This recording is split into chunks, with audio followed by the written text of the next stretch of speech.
everyone, and welcome to another SimonsSaysStamp.com video. Today's card features a time treasure technique along with some of my favorite Ranger products. I've cut a couple panels of watercolor paper, and this measures 4 inches by 5 1/4, and I'll be using the smooth side of the paper. To get things started, I'm going to stamp my message first, and I've chosen this Hero Arts Mother's Day set, but it also has a great message in here that says, "You're the sweetest." To prepare my paper for embossing, I want to use an anti-static, and this one is the EK Success Powder Applicator. And you can also use an anti-static bag, and this one I've used for a long time and I still really like it. So I just kind of smooth that around on the paper. I'll be using Perfect Medium as my embossing ink, and you can use this not just for perfect pearls but also for stamping and embossing. I wanted to show you how versatile it is. So just go ahead and tap it onto your stamp just like a regular ink, and you can tell you have enough ink on your stamp when it gets quite shiny. So I go over a couple times and just make sure I have really good coverage. Once I have the stamp ready, I can go ahead and press it onto my paper.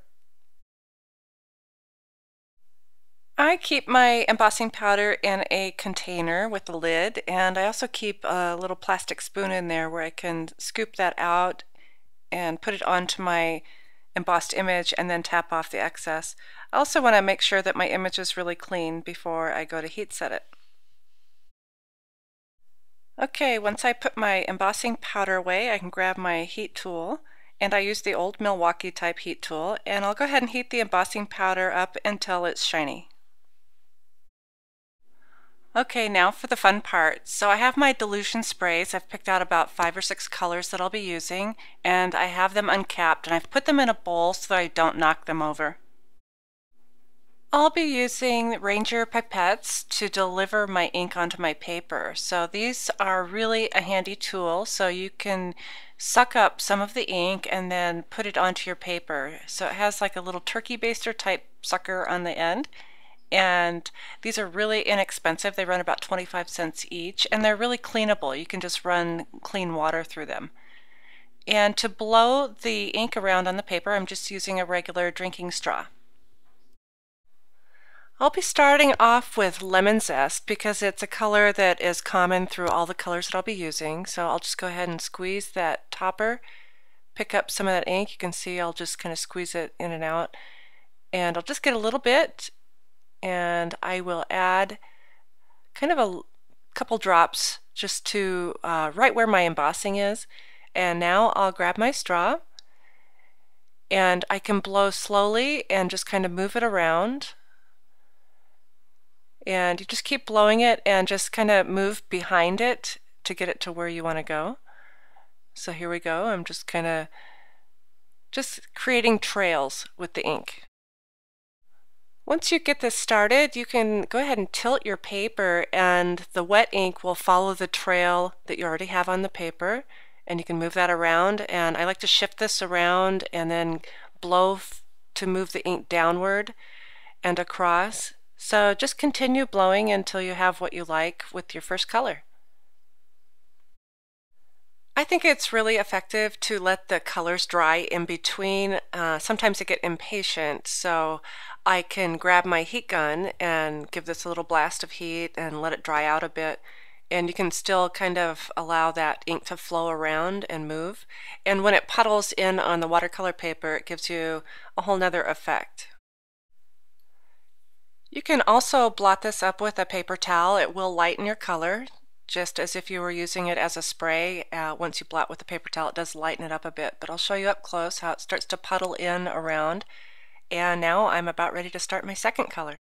The second color I picked up is the Fresh Lime, and I'll again put a big dot right close to my embossing, and you can see how the other colors resisted. And now I'll start to blow and try to get this going in a little bit different direction.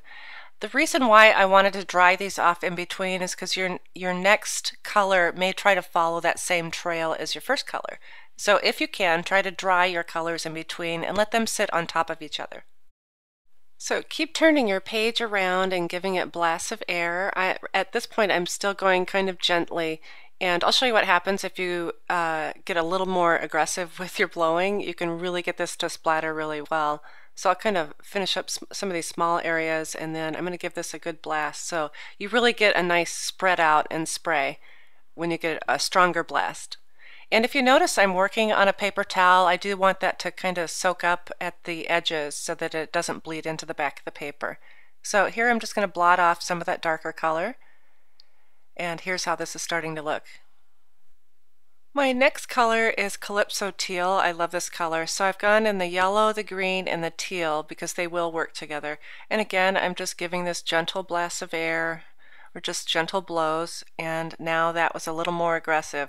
So this is really fun to play with just to see what you'll get. And I suggest doing a couple of these panels until you get the feel of how the inks will flow. I really love just even those colors laying on top of each other. Next, I'll just blot this up a little bit and I'll show you how this is looking up close. It's really turning out great. The next color I want to add is Squeezed Orange, and for this one I think I'm just going to give this a really good blast and really spread this out. So one quick shot and there we have it, like a firework. It just really explodes. Love this technique. I think it would be really fun to let your kids join in too, as long as you can keep it clean underneath. The final color I'm adding is Bubblegum Pink, and this is a really strong, vibrant color, so I'll go a little bit easy on this one. I'll start off slow and easy just to create a little bit of a path, and then I can give it a blast once I'm ready. Here we go. Really, really bright.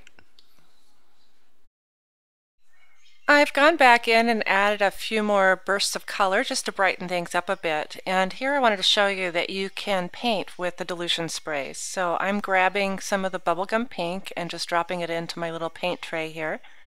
And to get really good strong color, I want to use a paintbrush that's dry. If it was a wet brush, it would fade out the color quite a bit, but I want these to be really strong, just like the color that's on the card.